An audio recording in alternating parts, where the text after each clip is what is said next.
All right, so here's the goal. I met Jesse about a decade ago. He was the only person who I saw who was building an agency who didn't hate his life. And the problem with people who founders who are running agencies is they'd always have a friend who was building a software company, and the software was, yeah, struggle to build, but eventually software kind of sells itself, and you get people who are using the software on its own.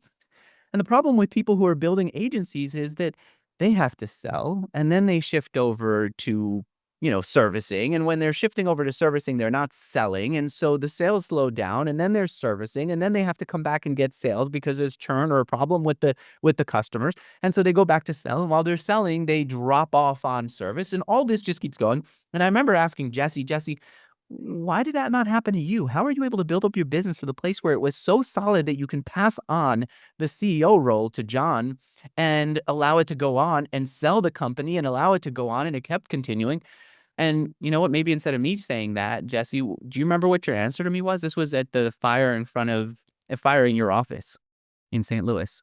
Well, I don't know what it was then, but right now it's like I didn't think I was building an agency, and I always thought I was building a business, and in my mind, a business had to be an independent thing that wasn't me just doing the work for all the people all the time.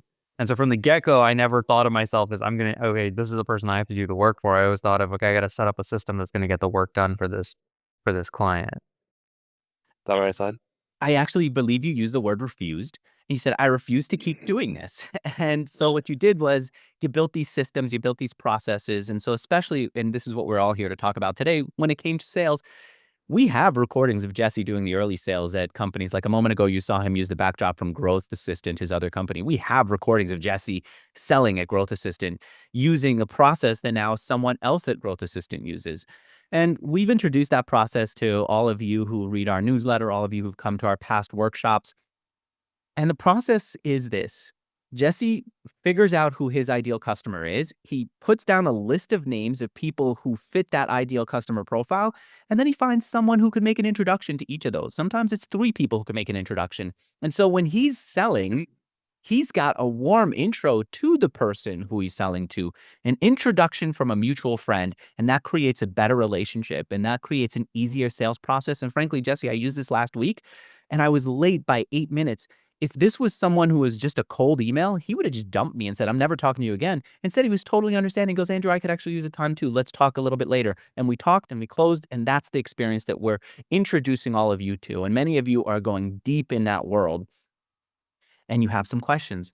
And so whether it's questions about that, questions about how to do any other B2B sales, or questions about anything related to how Jesse's been building his businesses, we are here to talk about that. He's built Ampush and sold it using this technique. He's building right now Growth Assistant using this technique and Ox and other businesses, and he's taught so many other people to do it.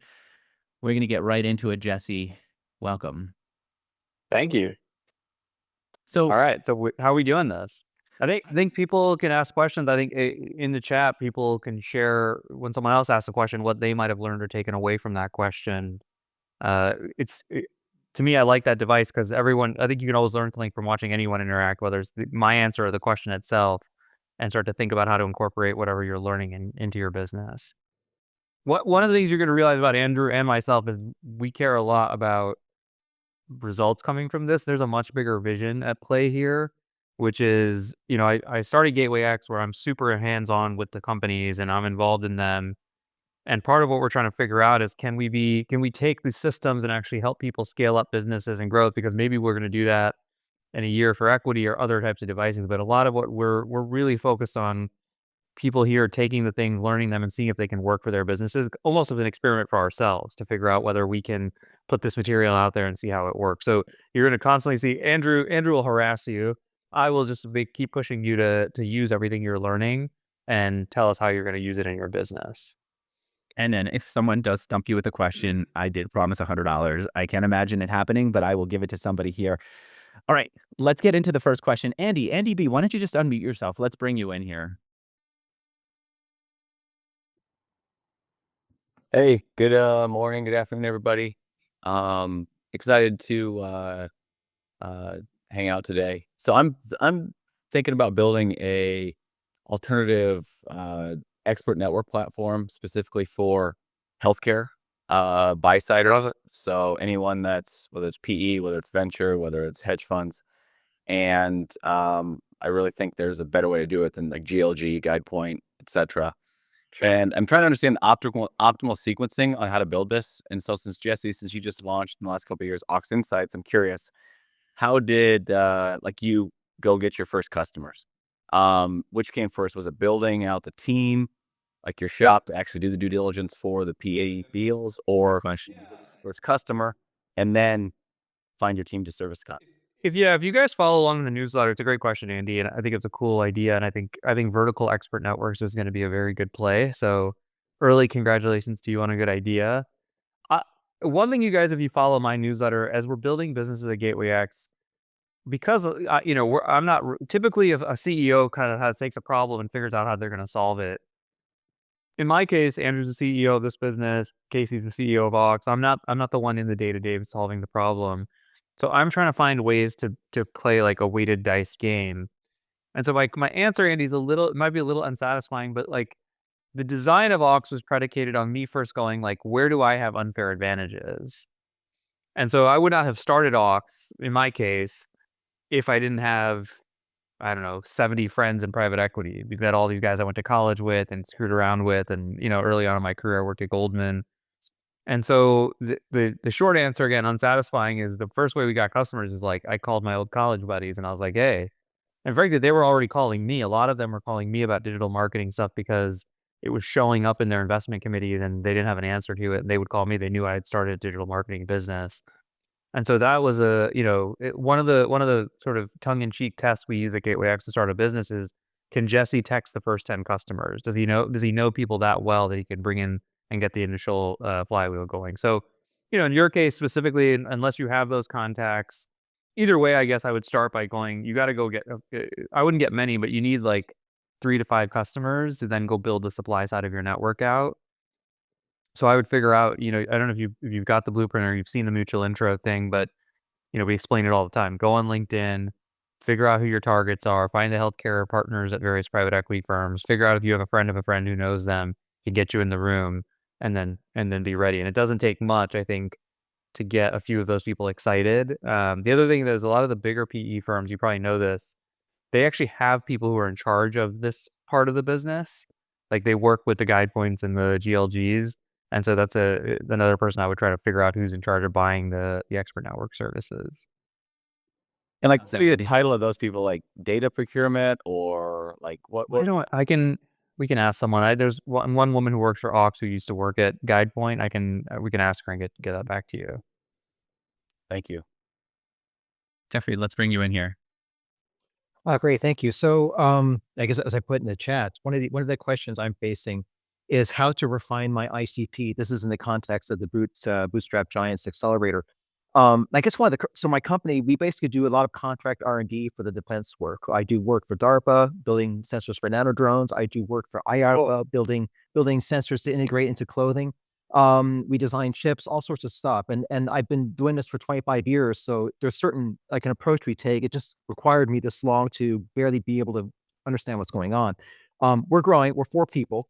I can't simply hire someone and do a mind meld and give them 25 years of experience. And so my thinking is for the ICP is probably the low hanging fruit would be to find other people that need our technology so that we can adapt it with a simple minimal amount of effort. With that adaptation, something that an engineer without my 25 years of experience can do.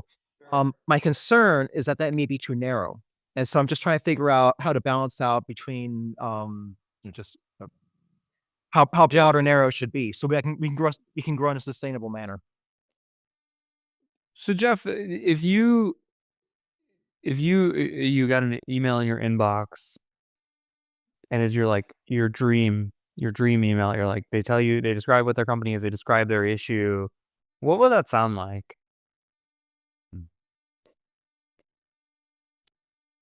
Jeff, we've seen your work on X, Y, and Z doing this for drones. We have this project for XYZ agency. We really need to have it happen. Let's have a conversation and figure out how we can integrate your technology into our drone or into our robot. So that sounds like what you just said sounds more like the offer or the scope to me. Who would be sending that email? What's the company type that's sending that email? It could be, I'm just gonna make up a name. It could be some, like a sector manager of like a Lockheed Martin. It could be, a chief autonomy engineer with a smaller company. No, one more of an agile company, but one that has buying power. Okay. It has a bleeding neck. Let me give you an example. Let me give you an example that might be helpful. When I was at Ampush, if a founder of a D2C brand that was spending more than $10 million emailed me, and it was a subscription product especially, and said, Jesse, my CAC has gone up a ton the last 90 days. I asked around and they said, you're the best in the business. I need your help. I would start drooling because I was like, okay, this is big. I know exactly how to solve their problem. And like, I know exactly how to sell them also. And like, it would just be, they'll be a client within a few weeks. Another kind of counter example of that, if some gaming company emailed me that spent $2 million a year and had 3 games, like I look at it and I kind of go, I don't know what to do with this. It's going to take me longer to figure it out. Do I really want them as a client? I don't know. And so if you can describe the size of the client, like the nature of what they're asked, the nature of their business, how big they are, who the person is, you mentioned that before. That's kind of how you start to narrow your ICP. And in the beginning, I would just start with the same question, which is, what's my dream, based on what I've done for the last 25 years, what's my dream thing that would pop in?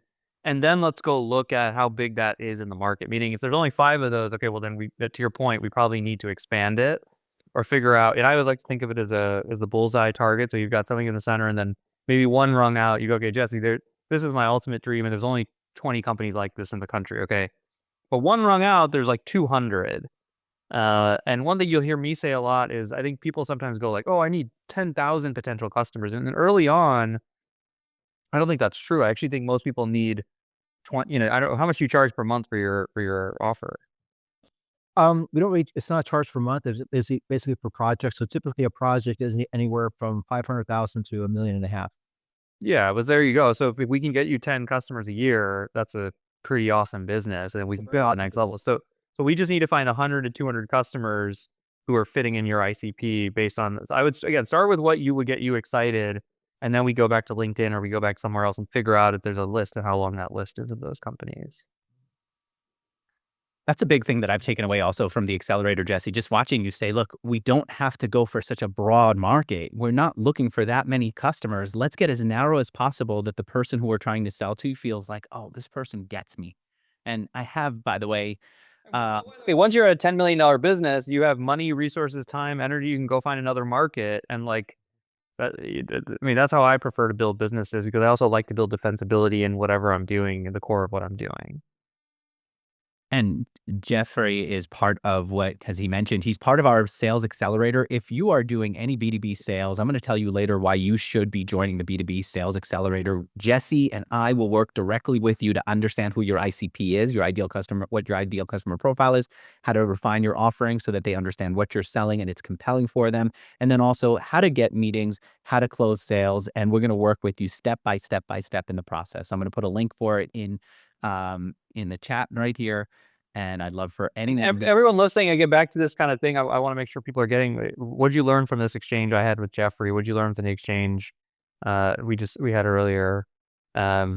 Just what are you taking away for your business? Yeah, hit us in the chat with that. And I will be bringing. Thanks, Jack. Excited for you to be an accelerator. Thank you. Thank you. Tony, great. You had a great question because your question is one that I had asked Jess. It relates to what I asked Jesse about, and he basically gave me the answer he's going to give you. Great background. No, so I can't stump him. Oh no, so I've got to choose something else then, Andrew, right? If I can't stump him. No, so my question, Jesse, is basically I'm a freelancer, right? And it's exactly what was described earlier in the call. Sort of you go through the feast and famine. And so there's a few different routes, right? Like the agency route where I would grow, right? And I would sort of do the sales and fulfill the service. That's or sort of productizing, right? So that's also what I'm thinking. But I'm curious to know if I would want maybe to stay a freelancer, how do you see that sort of going through the feast and famine? It's very hard when you're alone. I'm fulfilling the service. I want to upsell. Yeah. So I'm keeping, Tony, yeah. How do you pitch yourself? I want you to pitch me for 30 seconds. Ooh. I thought you're the hot seat. Right. So I'm a data engineer and I help you get all of your data from all of the different places in your company, right? I set a pipeline so that you can see all your new Okay, leads. pause. Yeah. I didn't work on the pitch, yeah, as you can see. No. You described yourself fine, but I did that on purpose. If you think of yourself as a person and you sell yourself as a freelance person, you will be received by the market as a freelance person.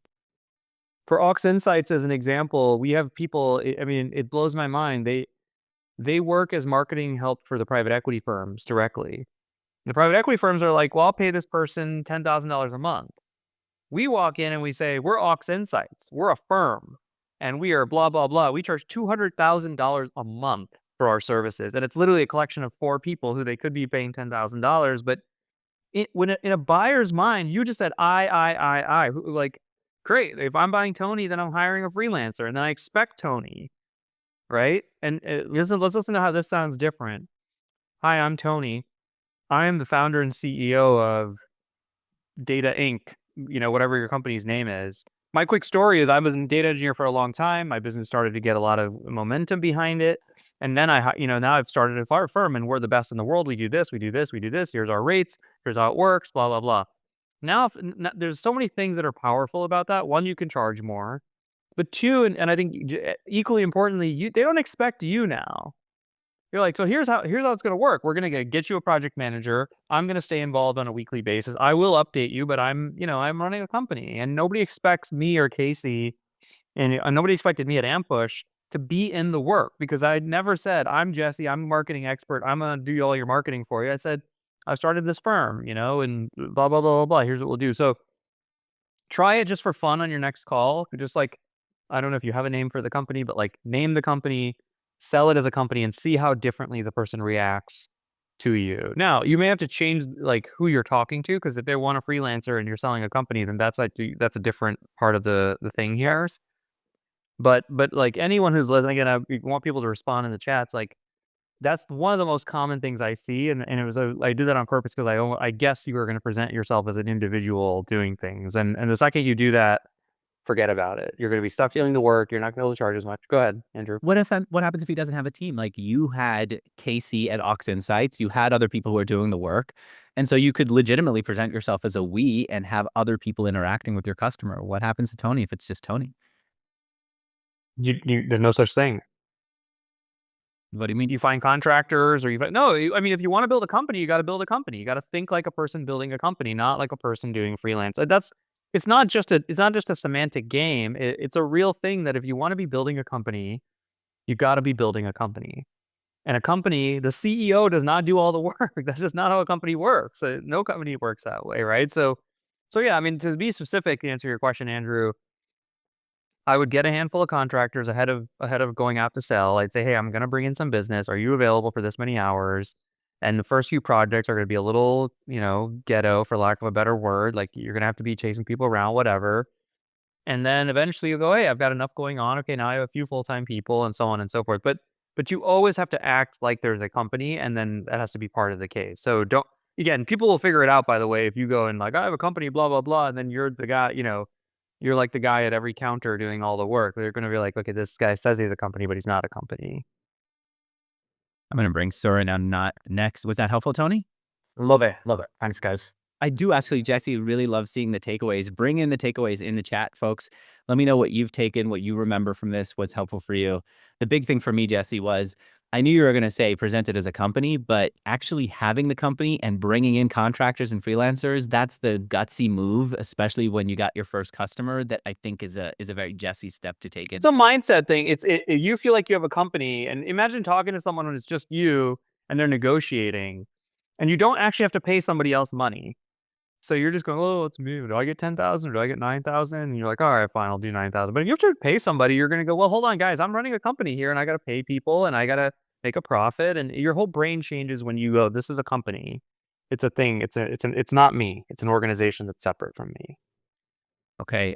Before I bring Soren in, I will say this: if we don't end up stumping Jesse with a question, my kids are curious since I just showed $100 bill in the Maven email. They go, well, then who gets it? So the answer is going to be, I will have everyone vote on the best, most useful question at the end. We've got Jeffrey for the first question on ICP, Tony for freelancer versus agency, and we're going to get we're going to get Søren's question next. But let's get it to be the best, most highest quality question, and then we'll vote all of us to see who's had that. And don't forget about Andy. Andy, yes, thank you. Unmute yourself, Søren. You should be good to go. Oh, hi, Jesse.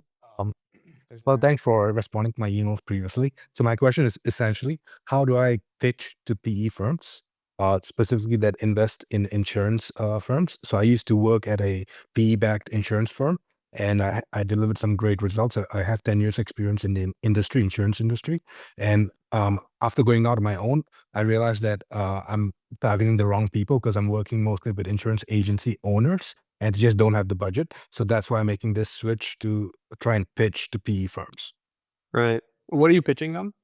Mostly SEO, SEM, scaling their digital presence. You would do that for the PE firm or for their portfolio companies? For the portfolio company. Got it. Why do you want to pitch the PE firm? Well, because they have the budgets that I need to get them results.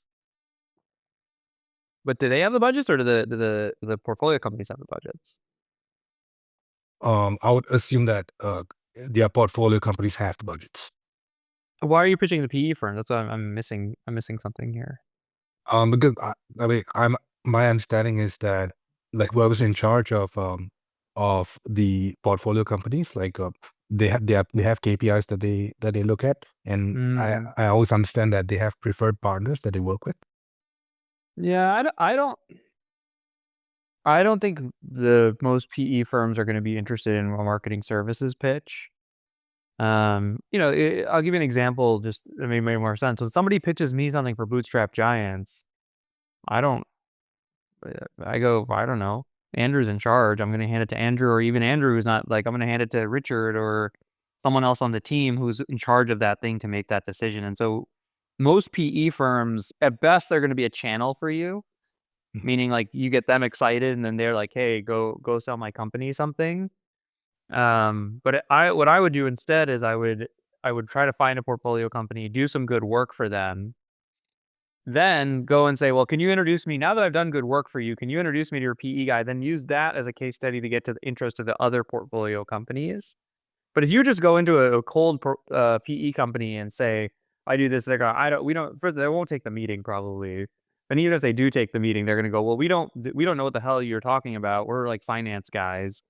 But here, here's our marketing lead, and they can have a conversation with you. And, so it's, unless you have direct relationships or connections with those people, like you know them already, if you know some of them from your previous life, then I would just start with those people and say, hey, I've launched this firm and I'm an insurance expert and can, then, but if you don't know anyone, it's not the route I would start at, because it's actually a much harder route to break into than just finding, their portfolio companies, getting into the portfolio companies, and then using it as a way to sell up. Got it. Does that make sense? Yes, it does. Okay. It does feel like a lot of businesses want to sell to PE firms, VC firms, and so on, because they're just such a big collection of companies that they represent. Is that part of what your motivation is, Søren? Yes, and also because like my previous company was acquired by a PE firm, so like I figured like they would be looking for, one of the reasons they acquired the company is because of the kind of results they have. Can you go back to that private equity firm? I can't. Yeah, I'm trying. That's what I mean. That I'm all about, right? And just remember the unfair advantages. Like generally PE, I'm like, no, that's stupid. The PE firm who knows you and has some relationship with your connection, and then you go, hey, I have this thing. Can I talk to some of your other portfolio companies? Now you've got a reason that they'll actually facilitate intros that can get you meetings that'll make sense. So I think that's where, again, you guys are always I talk a lot about unfair advantages. When people are starting new businesses, I'm always just like, who can you sell to that you know already? Because that's a really easy way to get going. And Andrew, I think a lot of, to answer your thing, what you just said, Andrew, I think if you ask most people, unless you have traction with something, I think a lot of VC and PE can be a waste of people's time. Because, I mean, in Ox Insights, just keep in mind, we're selling to the private equity firms. They're actually the customer. It's different. We're not selling service. I mean, sometimes we do stuff for the portfolio, but we're going to them and saying, you're diligencing an investment. We're going to help you and you're paying our bill. So they're actually the customer. So if you can come up with a pitch to the firm themselves, that's a different animal. But the growth assistant is not going to the PE firms and saying, "Hey, PE firms, you have all these companies in your VC firms. The only time we'll do it with VC is when they already have a portfolio company that works with them. Exactly what I said to Surin, which is, hey, can you introduce us to other people? Look, this has already got traction in your portfolio. Got it. And sorry, one quick question. So instead of pitching them digital marketing, could I be pitching them research? If it's something the PE firm buys, then yeah, I mean, figure out what you think is of value, and then that's a wholly different pitch, which is for the PE firm, you just have to figure out how they make a lot of money from it in a very decisive way, because that's all they care about is how do they make money from whatever you're selling to them. Got it. Got it. Thank you. Yep. Thanks, sir. Hey, Chris. Chris, there are two Chris's in here. Were you the one who asked that question? Me? It was, yeah, I put one in the chat section. Yeah, you asked a question that's been coming up a lot. You want to bring it up right now? Yeah. So Jesse, I think you're familiar with my agency, Playbook Media, Brian and Sure. Eric Cox. So, yeah. So my question is this: I do feel really good about our sales process. I feel great about the work that we do for our clients. It's just initiating those first conversations, right? I mean, it's, as you know, growth marketing, performance marketing, there's a million agencies out there that are banging on the doors of these brands. It's, my question is, how do you differentiate yourself? How do you, outside of referrals, which is mostly what this business has been based on, what are some ways that you can kind of get these conversations going? Yeah, I have a couple of thoughts, Chris. At Ampush, in the early days, you probably know this from the story because you have some former Ampush people there. Like, we worked with a lot of different type of customers. We had gaming, we had e-commerce, we had marketplaces, we had even like brand clients like MasterCard and stuff. And over time, we found it to be difficult to differentiate and stay competitive across all of those different things. So one suggestion would be like, again, kind of like what I talked about earlier with Jeff. What we did at Ampush was we realized, again, D2C, certain scale, certain problem they're facing, that there were enough people out there that were having that problem and that we could just, it was shooting fish in a barrel. So most people, when they're not growing, it's because you're fighting a war on too many fronts, and instead pick one path. So pick one type of customer and just obsess over that customer. And then what happens in the marketplace, by the way, is your brand becomes known as the customer, as like hey, you want this, you have an agency that you got to go do this. And these markets are so big that, like, honestly, you could pick almost anything and you can build, I think a like 20, 30, $40 million Great. business. I mean, you can grow a company on a niche, and then what happens once you get that kind of mass following, then it's weird. You start getting inquiries from outside verticals. Yeah, you become at Ampush. We just became known, and then it became a thing where it was like, hey, you talk to Jesse if you're in this predicament, in this situation. Yeah.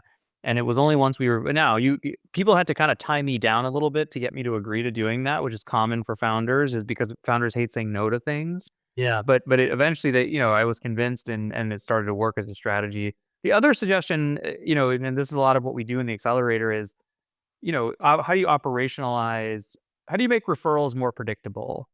Yeah. And that's a big part of what we do is and we have a whole system for how to facilitate mutual introductions from our customers, by the way, as well as from friends of ours in the industry, as well as from others, where, you make it really easy on the other person. You identify who knows your people, and then you're just constantly sending those out. You send 30 messages a week, you get 5 meetings a week, and all of a sudden you start to see the business grow and compound. So the other way is just, how do you operationalize? Because most services businesses grow on referrals. And so I was always sitting there going like, how do I get more of those?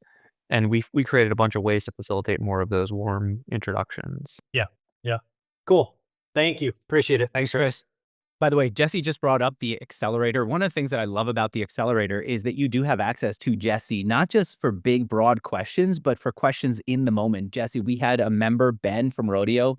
I did a live session with a few graduates of the accelerator, and I said, what did you get? And he goes, I reached out to a customer, they seemed like they liked it, and they were talking with me, and then they disappeared, and I didn't know what to do. So I pinged the group, meaning Jesse and the Gateway X team, and Jesse responded back and said, "Here, send him this exact thing," and immediately he got a response. Like, immediately he got a response, and that's our goal here with the accelerator. Yes, we teach you a clear framework, and Kenny, you're in the program, you're gonna learn it, you're gonna use it, you're gonna do it. But one of the things that Kenny will be able to tell you, and everyone who's in the program will be able to tell you, is we keep inviting you. This is the Kenny, right, Kenny? I keep telling you, if you have a question, you have a problem, reach out, and we're gonna work with you directly on it. Andrew, I think a more interesting point in that interaction. So this guy had a prospect drop off, and he was going to write this fucking novel to this guy. And one thing you're going to learn from me is I don't write novels. I write very, very short messages, like the shortest messages you've ever seen. And I said, "Hey, write one sentence." And then we said, "Well, why were you not following up, or why were you writing a novel?" And what was underneath that was he was feeling a lot of fear and rejection. Like, he was feeling like, "Oh man, I got to explain myself to this guy. I got to do all these things." I said, "Well, what if the guy is just busy?" He goes, "Oh, I didn't even think about that. I was so in my own head that I didn't think he's." And I say, "You must be busy. Can we get on a call tomorrow and I can install this for you in 5 minutes?" And the customer came in and they closed, right? And so one of the big things, one of my most passionate points about all this work is the actual mindset shifts that we talk about. That always show up from a random sales thing, but they end up being, "Oh, I was afraid my product's not good enough. I'm afraid that I don't want to keep pushing this person and annoying them." And the second week in the program is my favorite, which is all about mindset and how do we start to notice when we have those fear responses come up, and what do we do about them? Kenny, you were gonna say something about how I keep encouraging you to reach out to us, and we haven't even started. Oh yeah, I was gonna say that Andrew is like not kidding. He's at least 10 times since I met him. I only met him like, I don't know, 5 days ago or something. Um, so excited about the service or the I'm care. glad you're in. Yeah, I do, and Kenny was like, and he's one of the few people, Jesse, who joined without even knowing us. And I go, the conversation's different because you don't know us and we weren't introduced to someone else. Google me. And he Googled me, he Googled you. He said, all right, I see a decade of work here. Well, I'm glad you're in. Thanks, Kenny. I'm going to give everyone else an opportunity to join in a little bit. And I'd love for them to join in with Kenny and Jeff and so many others. Helbies, you asked a great question. Bring it in. Hi everyone. I'm Eloise. I'm a Always. ex VC, ex M&A investor, and I'm now the founder of Luminarch Labs. I'm mainly focused on our investor clients, and we'll help with anything from research, strategy work to biz dev and due diligence. Mainly on a project basis. And I thought what you said earlier was really interesting, Jesse, about how you're able to charge for $200,000 a month for what could be, 10,000 a month per person. And so I think part of that, I'm sure, is, choosing the right clients that have those budgets and kind of understand your value. But I think the other part of it is probably kind of how you, kind of the narrative around Totally. pricing. And yeah, so my question is really like, how do you approach pricing? How do you structure packages typically? How do you explain how you came to that number? Yeah, it's such a good question. Um, when we started Aux, Casey thought I was batshit crazy because I would walk into these conversations and they'd look at the price, and she's been a CEO, she's an awesome professional. She's never started a company, and as many of you know, and you must know this, Eloise, like you were a VC, whatever, but starting a company is fucking scary, Mhm. and you don't want to hear no, right? You just don't want to hear no. And so I was like, yeah, it's $50,000 a week. That's what we charge, blah blah blah. And she said crazy, and so I had to kind of convince her to go with it. And one of the things I did is, and this became such an awesome line in our pitch, is McKinsey, Bain, and BCG charge $200,000 a week. And so I would always anchor there. I'd say, well, we do this. We're ex McKinsey people. We're ex, marketers, and we built this unique offering. Here's why it's different. And they would kind of believe that. And then pricing would come up. And we go, well, look, we know McKinsey, BCG charge $200,000 a week. Um, we only charge 50. And like, even me saying it to everybody on the line, $50,000 a week is fucking insane. But I just said another different number, and everyone on this call is going, yeah, I guess that's much cheaper actually, right? LEK charges $100,000 a week. So I think part of what we do is we try to establish ourselves as better subject matter experts in that specific instance, and then anchor to something much, much higher. And then again, it's just like the old, it's the old trick of like, well, that's the number that I just got in your head. So you're waiting for a number and then you hear my number and it just mentally, it like literally psychologically sounds, uh, sounds smaller. So that's kind of the top down way, if you will, that we think about it. That makes a lot of sense. The bottom up way I always think about it is I want to make sure that my minimum gross margin threshold is 60%. Mm-hmm. When I say minimum, what I mean is like probably want to target 70. Maybe if I have my utilization is down, there's other issues, it might drop down to 60. And so, we think about the most basic thing. Okay, in the case of Ox, like it's a quarter of a partner's time, it's an engagement manager's time, it's 2 associates. Make up numbers, say we pay them 300,000, 150, 600,000 a year, plus another, call it 500,000 for the partners. That's 100. So it's like 125,000. That's for the year. And then I think to myself, okay, like what do I need to mark that up at, or what it needs to be priced at in such a way that I can generate that gross margin that makes sense. And another thing we talk a lot about in the accelerator, just on this point, and this is just choice, by the way, for everyone, but I'll just share my opinion on it. I like to sell premium services. Growth Assistant is a premium. It's $3,000 a month, and there's all this debate on Twitter. Oh my God, you can get these people for $1,100 or $1,200 a month, and these guys charge $3,000. What the fuck? And people stay at the Four Seasons Hotel, and there's reasons they stay at the Four Seasons Hotel. Like the service is incredible. You know what to expect, whatever. And I, as an entrepreneur, this is kind of like a little mental hack. When I'm selling a premium, Ampush was always a premium. When it's a premium service, then my team also goes, well, shit, we better deliver. Like we really need to deliver here because we know these guys are charging more. And then in my experience, what happens is everyone plays at a higher level internally. Then you kind of live up to the pricing you're charging, and then you become known for really good work. The flip of it is like constantly commoditizing your pricing and playing this really commoditized game of like, oh, a freelancer, like what if it's freelancer, I'm a little bit more expensive. And like, to me, that's just a race to the bottom because you can't really invest in the relationships and you can't really offer something differentiated. So I'd prefer to charge more money, get my team to play at a higher level. Maybe it's a different market. I have to say that, certain customers won't make sense for me, but for services, especially, like if you're Ox and we charge you $200,000 due diligence on a deal and it's a $500 million deal, like, in the grand scheme of things, that doesn't matter to them. Yeah. So I don't know. That was a bunch of random thoughts. I don't know. Is that helpful? Yeah, that was super helpful. Thank you. Really appreciate it. Louise, I will say this, that if Jesse had just told me that about how charge higher and your people will want to rise up to it, I would have said he's kind of bullshitting so that the audience sees it, why he's charging higher prices. But having seen that, he's gotten us to increase our price at the accelerator to $5,000, where I would have started maybe with 1,000 and earned my way, or felt I had to earn my way to 5,000. That was the plan.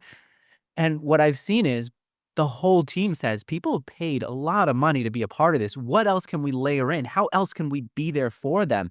And if we've got this high price point, the team is thinking, well, who else should we bring in to support them? What other software can we bring in to be available to them? And it really does help a lot. And as far as anchoring, absolutely. I've seen him do this a lot. In fact, just talking constantly about how he's comparing what they're doing at Ox to McKinsey, to Bain, and the others. Right. But I'm also intense with all the teams in every business about, I also want to be sure we're delivering the value that we're like, so if you sit in an Ox meeting, we'll talk oftentimes, guys, they're paying us, like, what are we creating for them that's really worth it to them? Or for Andrew, same thing, or for Growth Assistant, why, like, I will ask the team every single day, why should they pay us $3,000 for this head when they could like go find the person for $1,200? And like, we need to have reasons, and they have to be compelling reasons. And if they're not, then that's just silly. Then you're just charging, you're not, it's not going to work. All right, I'm going to bring Great. great questions. Did you get everything you needed? Yeah. Thank you so much. Thank you. All right. Good to meet you. Great to meet you. Sid, we've talked a little bit before, right? In email and a few other ways, right? Yes, sir. Yes, sir. So first of all, Jesse and Andrew, love you guys. Like really, I happened to join one of the sessions accidentally, and I think it was one of the last sessions of B2B accelerators. So just a quick compliment. The people over there very energetic. I happened to meet one of them at the end. Like it's a follow up, and I was just getting some suggestions. And one of the things he right away told me that, dude, the $5,000 like that we invested in B2B, like all of us, like he said, all of us made it way or way earlier in the course itself. So I know Andrew and Jesse haven't asked me to do this, but I just wanted to just throw it out to anybody that's on the fence, just do it, man. Just do it. So yeah, and I'll just go ahead and ask my questions now. So I was software director in a Series A funded company, minority equity holder. 20 years in the software industry, very confident of what I do. I've been told that I'm a nice person, but don't have sales born in my body. I got my company, and I got well-paying job, and I left it. And I have got a company. I know I can help the customers. I just don't know how to sell. I've been doing 20 years of heads down slash teamwork, but never felt confident of actually going out there. I'm not from this country. I currently in the US, but I just don't know how to get started. Andrew did help me, but I feel like I still need a kind of push or sort of suggestion to just get started.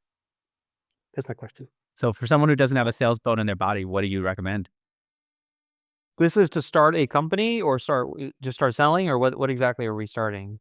I have started the company. It's a software firm, consulting firm. And basically, I, I don't want to go too much detail, take your time, but basically, it's a software consulting firm. It's a company's there. I have one customer, but I feel like I'm actually trading my time against the money.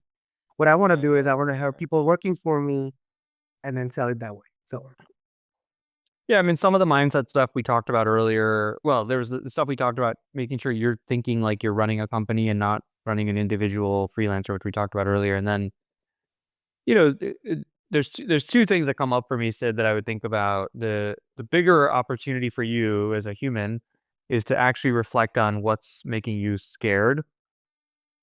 Do you have a sense for what creates fear for you when not wanting to go sit down and reach out to people or get on sales calls?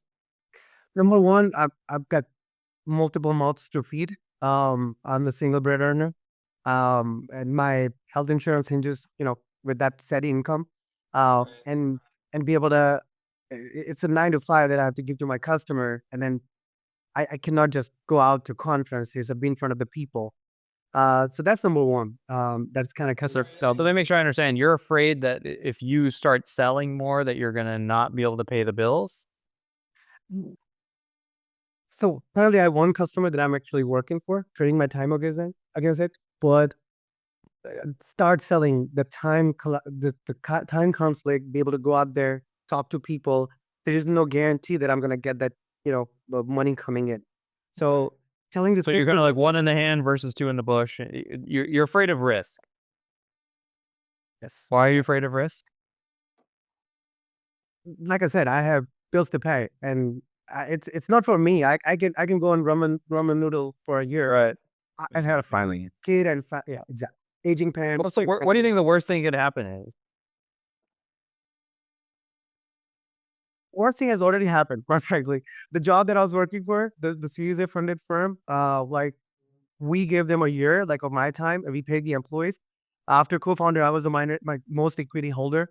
I didn't get paid for a year. It was upwards of $200,000 that I didn't get paid for. So I'm currently, in that bind where I just get and my savings, I cannot just put it out there. You know what I mean? So, But the worst thing happened, and are you okay? Or did your kids starve? no, but I had to get that gig, right? I had to get this gig. Instead of just going out there, being in front of the people and start selling. Yeah. We could spend a lot more time on this, but in general, like maybe an activity for you to think about is to write down the things that you're most afraid of here and what stories you're making up about them, and then see if you could see the opposite of those stories. Does that make sense? Yes. Like if I take a risk, my kids, whatever, so, like, because what we do, we oftentimes take these things that are relatively innocuous, like taking sales meetings, and we've added a bunch of additional baggage mentally onto them, and it stops us from actually just doing the thing we need to do or we want to do. And so anyway, that's one sort of exercise I'd give you. The other just very tactical thing, this is totally different from mindset stuff, is, if you don't have a sales bone in your body, first of all, I don't believe that, because I don't think, I think when you say that, what you mean is like, I'm not a aggressive used car salesman, the traditional caricature of a salesperson. But if you believe in what you do and your own service ability and ability to deliver to someone, and you can talk to other human beings, then you can sell. Like I believe that. And you just have to make it a style that works for your soul, like that makes sense for you. And so what I would encourage you to do very tactically is set up 5 calls a week with people you already know who you're comfortable talking to, not people you're pitching. And just say, hey, here's what I'm up to. You're my friend. Hey, it's Sid. I'm starting this business. Here's what I'm thinking about doing. What do you think I should do? Does this make sense? And just commit to doing that for a month. And I will bet you'll have 2 customers by the end of the month. And you're not selling anyone anything. You're just out there having conversations in comfortable ways that with people you know. And to me, that's like oftentimes where I encourage people to start is just really with the more comfortable settings and like you believe in what you're doing, I presume. If you believe in what you're doing, you don't need to sell it. You just need to be it. Like just show up and go, "This is what I do. So I think I'm really good at it. This is what I think I'm better than other options." And you'll see very quickly what's going to happen that people will start to go, "Okay, yeah, I like Sid. I believe it. Yeah, and you have the thing I need." Thank you so much. Sid, great question. One of the things that Jesse does in his companies, one of the things that we do in the accelerator is we focus on one metric to help organize your thinking. And that metric, the metric that matters, is meetings. And the reason that I find that especially helpful for what you're talking about is if I have one meeting this month, I have so much pressure to close a sale. But if I have 7 meetings in the day, I'm in a much looser state of mind. I'm okay. If one person's not there, I don't feel the need to push. I don't feel the need to be, I know it's not a scarcity mindset. And so one thing I'll ask everybody who's here is how many meetings, how many meetings did you have in the last week? And that's the metric that if you work in one of Jesse's companies, he's going to ask you, how many meetings did you have in the last week? And if you work with us, that's the metric that I'll keep checking in on you with to see how many meetings did you have. And if you don't have enough meetings, it's not like I'll come in and scold you or make you feel bad for it. I'll bring somebody in from the accelerator to partner up with you and help you get more meetings, whether that means finding the right people to ask, whether it means refining what you're asking, whatever it takes, we're there to help you get that. Interesting, Jesse. If I'm looking at this, we do have people who do have meetings here. Let me share this poll, share the results. So we're looking at 33% who got 2 to 3 meetings. Can you imagine if they had 2 to 3 meetings a day, what they would be like, how much their business would grow? That is our goal to help you. I kind of hate this question, Andrew, because I want to know what your average meetings per week has been for the last month. Oh, you don't even like that it's just this last week. You want Yeah, 1 week you have 3 meetings, whoop-de-doo. Right? If you don't have 3 to 5 meetings a week that you're setting up constantly, the business you're going to run into the feast and famine, and you're going to run into and you're going to feel scarcity. Every time you get on a prospect, you're going to feel this, oh my God, I got to close this person. Yeah. And then it gets rid of all your authenticity. It gets rid of all of your passion because you're so afraid that you're not going to close the person. So we will work with you, and I'll show you in a moment how you can do this. We have a small opportunity for a few more people to join. We have our group almost fully assembled, but we have a couple of spots left for anyone who is doing sales, not just sales, but B2B sales. If you're selling to businesses, if your price point is high, like if you're only offering a $50 price, it's not going to be a good fit for you. But if you're selling something for $1,000, for thousands of dollars, we're going to help you get more meetings and close those meetings. I'm going to put a link in the chat right now. In a moment, I'll tell you a little bit more about it. I'd love for anyone. When is Andrew Dumb? So this is on Friday, right? It closes on Friday unless we end up with more people than we expected, and then it'll close as soon as we do. So if you're interested, there's a link right there. It will show you, we'll walk with you, and we'll work with you literally throughout this process. Let's take one more question from Ethan, and we're going to have a bunch more questions actually, but let me add Ethan to the spotlight. Ethan, dude, another guy with a great background. I feel like everybody today has had backgrounds that are fantastic. Thanks, guys. Jesse, I've been following you quite a while, and our business's growth assistant and what we do at Pro Assisting are very similar. But I have a feeling that your 60% margin threshold is about 40% higher than ours. By the way, Ethan, let me say this. We've had a few people who are in the talent space who've wanted to join the accelerator and have texted me and said, I can't join because Jesse's not going to want to tell me how he's doing things at Growth Assistant because we might steal his playbook. All right, so you're starting to alleviate a stress there, but yeah, I want you to know the reason I'm not jumping full in is that we are launching something tomorrow, and then that goes live next Thursday, and I can't wrap my brain around putting in the time and effort. So I'll put that to the side. But we provide fractional executive assistant support at a high level to executives across the country. We've been doing it since 2018. We charge $3,000 a month for 1/3 the resources of an assistant, Monday through Friday, 9 to 5. We pass 80% of that on to the assistant. What that allows, it allows us to get assistants who could command 6 figures in major metropolitan areas. All right. We created Pro Assisting, my wife and I, to fill ourselves up with clients first. We have 45 plus years of very high level EA support experience. And coming back to your question, you're talking about margin expansion, right? Yeah. Talk about that question. So the question is, I've been told that 20% margin, that you're only taking 20% of the retainers that you take in and pass 80% to your service providers is too low. And we've been in the black from day one. We're running a multi-million-dollar company now. We're doing very well, but I do feel that our margin is too low. And so our goal with this launch that's coming up next week is to really lean into the training side on the executive assistant, in the executive assistant space. So we're then going to be serving both sides of our marketplace. And Right.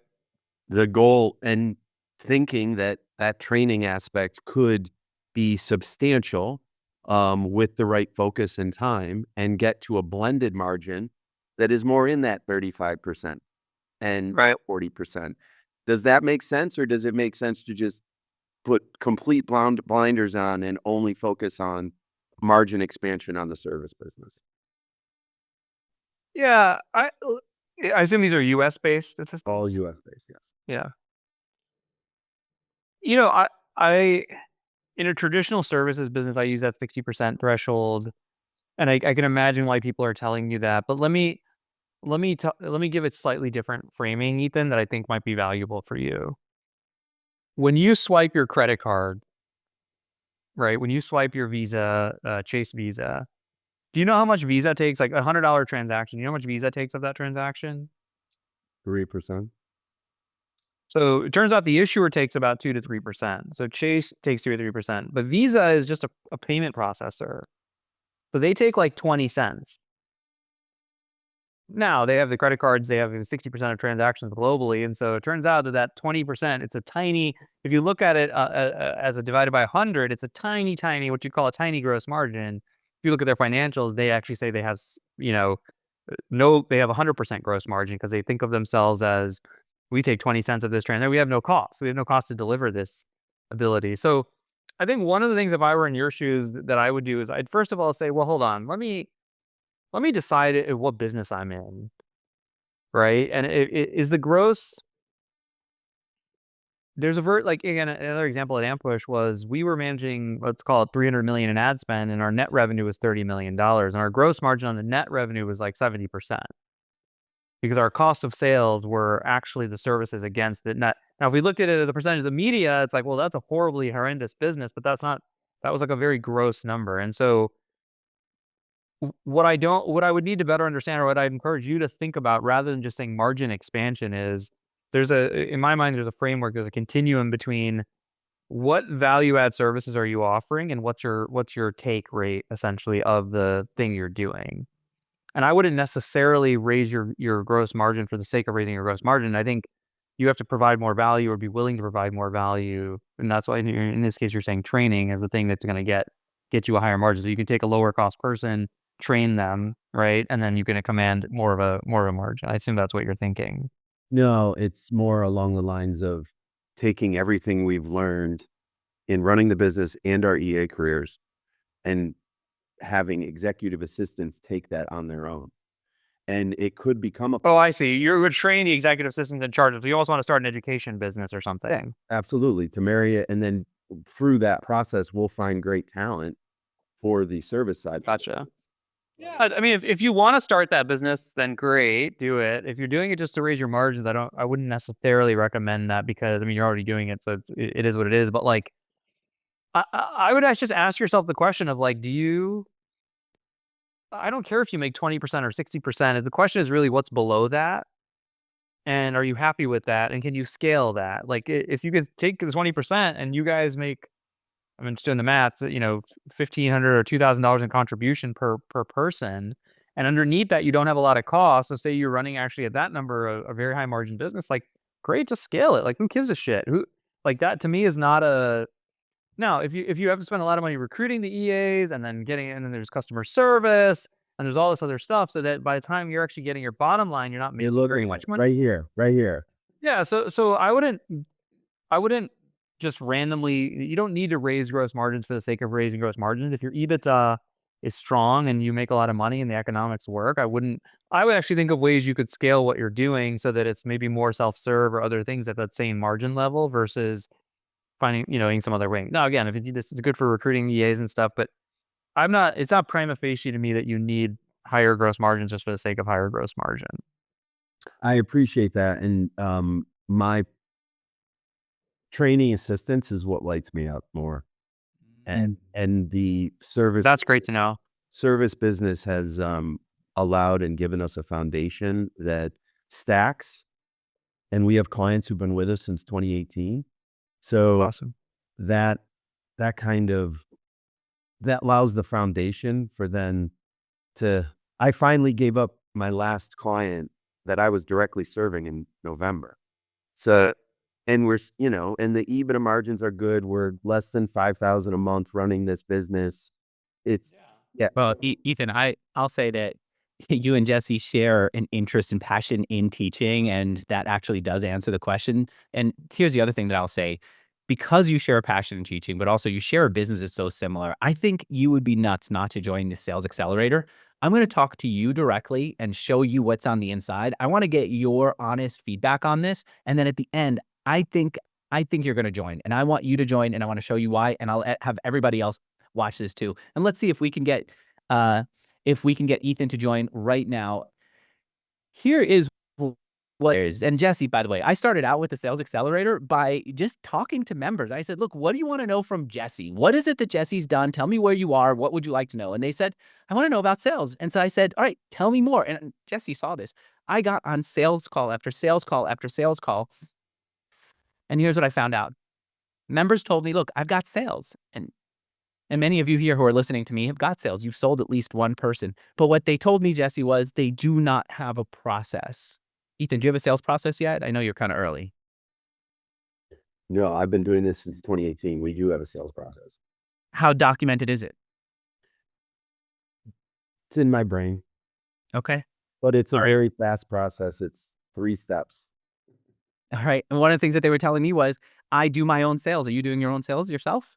Yes, I am. You are. And so the problem that they told me was doing your own sales is great, but it also means that they can't delegate because the process is in their brains. The process, actually, many of them told me, is in their hearts. They're the kinds of people who knew how to sell the first person because they knew the first person because they were friends. They don't have a process that they could delegate and allow other people to take the sales and grow it. They also told me, look, I hold everyone else accountable. In fact, they said, not only do I hold my team accountable and make sure that they all hit their numbers and do their work, but they said, sometimes even at home, I'm holding my spouse accountable to make sure they do things. I'm checking in with my parents to make sure they take their medicine. I am the person who everyone looks to hold them accountable. But they said, no one holds me to be accountable. I want someone to just check in on me and make sure that I'm making progress when it comes to sales. This is all the stuff that I found out when I was talking to our audience about the idea that we had about having Jesse teach a sales process and work with them in a more intentional way. I also learned that people said, look, I grew my company. I'm very proud to have grown my company. But now it's plateaued. I'm looking for the next big level up. They said, I guide everyone. I tell them exactly what to do whenever they need it, but there's nobody there to guide me. When I need something, I don't know who to turn to grow it, to get the kind of feedback and the support that I give everyone else in my life. And so then I asked all these people, many of them I know are here in the audience listening to us. I said, what's your 10 out of 10? Give me your ideal. If you could work with Jesse, what would your 10 out of 10 be? And I'd love to hear from you in the chat. If you'd like to work with Jesse, what would your 10 out of 10 be? If you could work with me, what would that be? What I found out was they want to work with us for 6 weeks intensely, just really obsess on it and really focus on sales. Nothing but sales. Let's make sure that we can get a system in place that works. They said, I don't just want to learn. I want to do sales as a way of learn. I said, I want Jesse to teach each step of the process, just like he's doing this now, in more intentional way, step by step, like he's teaching his teams. And I want the same access that the CEOs have. They also said they want clear sales assignments to know what to do week to week. They want to be kept accountable. They want in between calls to be in our company Slack. And at the end, they want a playbook.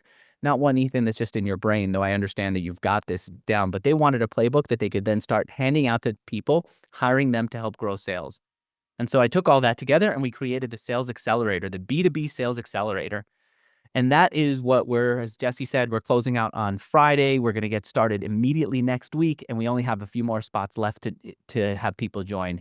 And if you're interested, I want you to notice a few things. First, I want you to notice you're actually selling. We will work with you to close sales. This is not one of these, maybe you will, maybe you won't. You're going to learn and in the future you're going to do it. We will get on calls with you. I personally will get on text with you and on calls with you. And our team will get on Zooms and work with you to close sales.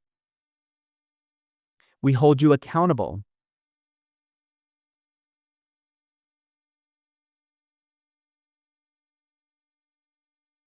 This is one of our graduates. I can't hear it. Oh, I'm going to move on. That was I didn't even know that was in there.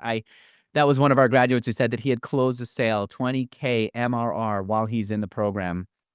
We do hold you accountable. Here's how I do it. I see this full chart in front of me every day that I log into my computer with your name, with your email address. I can reach out to you immediately. You're probably in my phone and I can text you and I can see when you didn't do it, when you're not making progress, when you're not sending out the offers to get in meetings, and when those offers are not being responded to. And I will follow up with you, Ethan, and say, look, you're not getting enough of a response. Let's talk about how we can get you more. And at the end, we'll build out your playbook. Ethan, at the end of this, anyone who's in this, at the end, you will have a product, a guidebook to teach your team how to close sales, not for you, but with you at first. And eventually they'll take on and they're going to blow your sales out of the water. And we also will do it with you. We're going to do it with you. If you join right now, we're going to start working with you on your sales. Here's the link. I'm going to put it in accelerator.bootstrapgiants.com. Could you all just check that link and let me know if it's working for you? Ethan, actually, since you're unmuted and on camera, would you mind doing that? Mark, can you take a look? Once you all do go there and check me out, saying you all, here's what you're going to see. You're going to end up on a page right there. Lauren's in there. Thanks, Ethan. I appreciate it.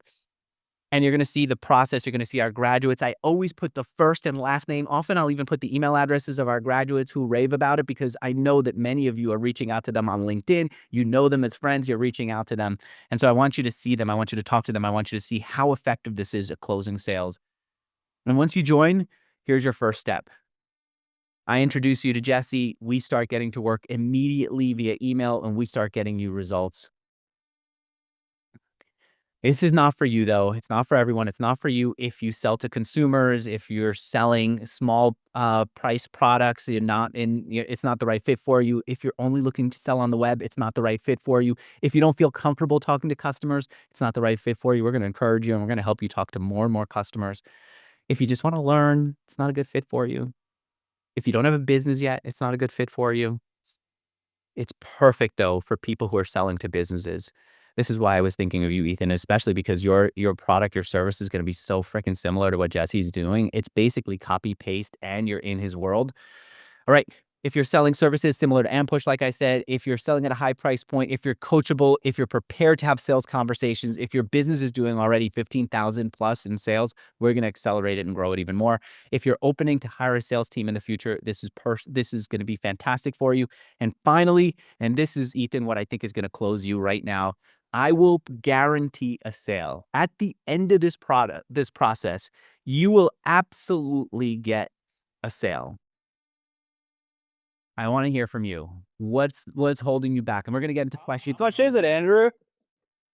Well, this is a program where we're going to charge. Yeah, we were told by our advisors, start selling this for $50,000 a year. Make sure that people are doing a mastermind directly with Jesse. And truthfully, we actually did that. We created I had a whole slide here about how we're not going to do it. People said, well, I do want that. So we have people who are paying $48,000 a year to work directly with Jesse. This is $5,000, enough that if we can help you close 1 to 3 sales while you're in this, it should cover the total cost of being in the program. So Ethan, I'm putting you on the spot. 100% guarantee. You can show up back here 6 weeks and say, I did not close enough sales and I will give you back your money. Or you're going to be on here in 6 weeks and you go, hell yeah, I can't believe it. I now know Jesse better. I've closed more sales. My whole system is no longer in my head. It's in a team of people who are closing sales. And I'm now out on a ski lift with Jesse. Well, I like the fact that walking away with a complete playbook on how to think about bringing on someone to do sales other than I, even though I love sales calls as much as I love teaching. Um, I think that's huge and potentially growing into a sales team. We aren't in a position right now to bring on a sales team given that low margin that I was talking about and living our life. And that's why we're doing the training program. I did not expect to get on this call and have a conversation. I did not expect to get on this call and I am putting you on the spot. honestly 98% think I'm going to put the credit card down and pay the 5,000 and join. My concern is my time bandwidth as we're launching our other program. But I believe education stacks. I believe it's inflation proof. I believe that getting coaching and mentorship from great people who've been there before is the shortcut. And frankly, it's a business expense. So maybe I'm now 90. Tax deductible. What? I said tax deductible. Tax deductible. You get it. You got it. Of course. I really appreciate your time, guys. Thank you. All right, hit that link. I absolutely guarantee it. The first thing I'm going to do is I'm going to put my cell phone number in to make sure that you have it. I'm going to chat it over to you because you and I are going to be working very closely together. And I think what you're going to see is Jesse's going to work with you to increase your profit margin. One of the things that I appreciate about Jesse is that he is the kind of person who will tell you the things that will make you feel uncomfortable. We had somebody in the accelerator, like you could see something was up and I couldn't tell what it was. And Jesse's like, you kind of have these anger issues. You gotta and he started talking to him about it and the person was suddenly at ease. And I've got examples of people who he has done this with. I have a feeling that there's an issue here that Jesse has solved before, or that in a conversation with you, Jesse or I will tap into that will help grow your profit margins. But we're saying this all publicly. Your name is public here. Ethan Bull, your company, say the company name so people can check with you in 6 weeks and say, hell yeah, or did this suck? What's the company? Proassisting.com. All right, everybody. Follow up with him. All right, let's go on to the next question from Rahul. Rahul, I'm going to bring you on camera right now at Spotlight. And Ethan, I'm looking forward to working with you. And for everyone else, including Kenny, John, and Joel, a few other people who are in there, I'm looking forward to working with you all. And there's still room for a couple more people. Yeah, Sure. Rahul, talk about any issue you brought up. And Yeah, sure. Hey, Andrew and Jesse, and thank you for your message also this morning. Jesse, I came to learn about you through my First Million podcast. So I was listening to them. I've been listening to them for a long time. And Sam mentioned about what he started, and then he met you there, and then started to follow you from there. Your newsletters are super helpful, very high value content, as well as your LinkedIn posts. So, yeah, I will just phrase my question like in the chat also right there, slightly lengthy. In a sense, I run a management consulting firm out of the Nordics. I'm based out of Finland. It has a unique model. What we do is we have contractor MBB consultants, and we have a great way of sourcing recent grads from Ivy League or top European universities. And we have internal managers. And these three together basically deliver projects to listed companies in Nordics, primarily Finland, Sweden, Norway, and so on. Now, what am I struggling with? What I'm struggling with is basically value proposition, pricing, but more importantly, I have a lot of repeat customers, but I want to be in a situation where my service becomes more like a recurring business, more like a subscription, where any of these executives who are purchasing from me, they can think of it like a toolbox where they can quickly get my service instead of me doing this constant cold calls and conference calls and talking about case studies. And I want to get into that kind of business model. And with a typical kind of, we have a sales process in place. We do about like 750 kind of K euros a year. I want to get it to 2 and 3 million and 5 million. So that's just a kind of quick background. Yeah, that makes sense. So it's not like you're running projects or in the Nordics with ex McKinsey and top grads to deliver some kind of project work. What's the nature of the projects? Like, what sort of problems are you solving? Yeah, sure. So, I mean, typical advisory projects, so market entry, product offering, categorization, service creation, mapping, so on and so forth. Right. And they're across industries and across business function. And is the desire I I'm making up a story that you want recurring revenue because it's, like, annoying to run a project-based business and because you see other people in the world who have recurring businesses and you I will, why I want to do this is something very similar to your presentation, where right now I'm getting on a lot of these calls. So I have my whole calendar is booked with these kind of short conference calls where I have this kind of beginning of the year, catch up call, what's the goal for must win battle for 2025. But basically, it is while I have a big team, but it's still kind of, I'm at the end of the funnel closing it. And then Right. I become the bottleneck. Yeah, I think that let me go in 2 different directions. Look, I think recurring revenue businesses are awesome. So, co-sign that. I think the reality is I wouldn't try to push your business into one for the sake of pushing it into one because it won't work and it'll create more friction and frustration. If there is a thing that your customers desire that can become recurring, then like I try to figure out what that thing is, right? Ampush as an example was an agency. Most of the time, services, ongoing providing of services is a more recurring thing. A growth assistant is recurring. It's every month you have the same employee doing a service and people are happy to pay just like you pay a salary for a recurring person or you pay an agency. Um, Obviously software can be recurring, data tools can be recurring, but what starts to happen, Raul, that concerns me about is just a different business. You get yourself into a different business, right? So the other thing I would challenge you to consider is, you know, uh, I think last time I checked, McKinsey does 10 billion in revenue. We started this business Ox less than 2 years ago. This year it'll do 10 or 12 million in revenue. And it's same thing. It's project based. McKinsey's project based, right? And I think there's a couple different ways I would just think about it. But the most important one is what is going on in your pipeline such that you're not able to create something that feels more like recurring business. So like one of the goals we have at Ox is by the middle of the quarter, we want the next quarter fully booked out in terms of project work. But that means that we have to like take a certain number of meetings, we have to build a certain size pipeline to be able to basically get to that place by the middle of the thing. The other thing you mentioned is that you're getting really busy. So I also would get very curious to look at your process. That's something we spend a lot of time in the accelerator. We actually, I don't know if you have that slide handy, Andrew, but we have this framework for how do you delegate the sales process. And I think oftentimes people in your shoes, Raul, they go, "Oh shit, I have to do all this because it's too, I'm the guy, I'm the man, I'm the one who's selling this and I'm good at it." And I do that too, but we'll take pieces of that and break out so that my ideal for you would be you show up at the beginning of the process and you show up at the end of the process. And there's a lot of other pieces in place so that you don't have to be so overly involved in every sales process to get deals done. Yeah, yeah. So right now I'm not involved in all processes, but it turns out that consulting also is this kind of relationship business. So what happens is that often the people who I've worked with, they want to see my face, you know. Sure. So we have like kind of cold callers and kind of early kind of SDRs and so on.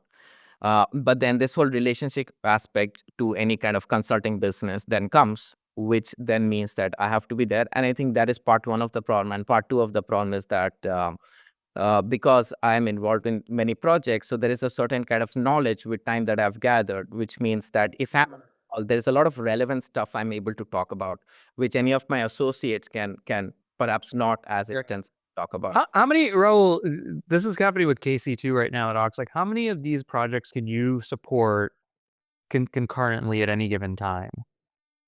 How many? So, I mean, our model is basically like we have two types of pools. So, ex MBBs and we have a lot of grads. So, our grad pool is about 2,000 students. Something similar to Muse by Catherine Minshaw, actually.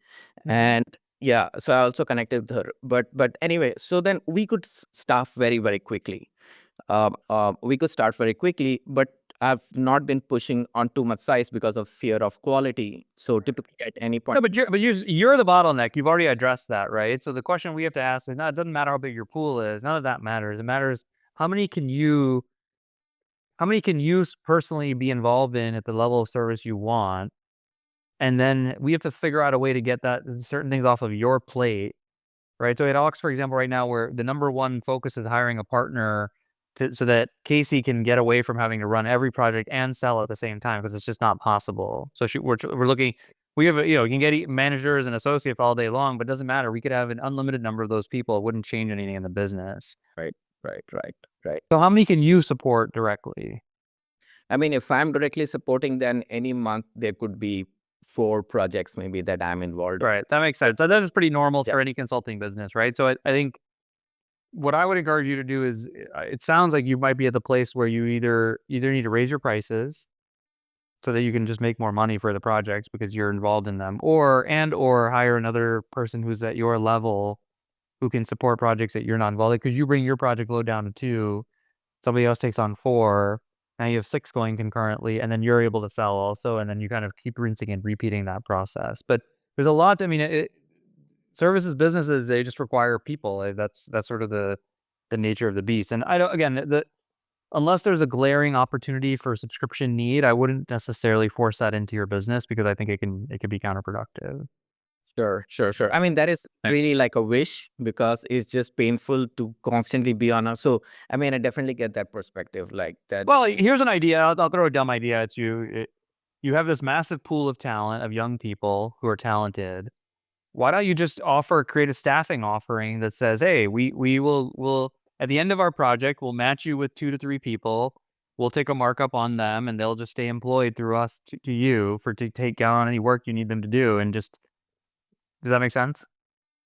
Yeah, yeah, yeah. I won't be involved anymore. You have to be very clear. Like, I'm not there anymore as the partner, but you have a great talent that's very high quality. It's going to stay involved in your business, and I'm going to mark up, 100% their cost or whatever. Well, Yeah, I want to be fair with everyone's time, Ro. Sure.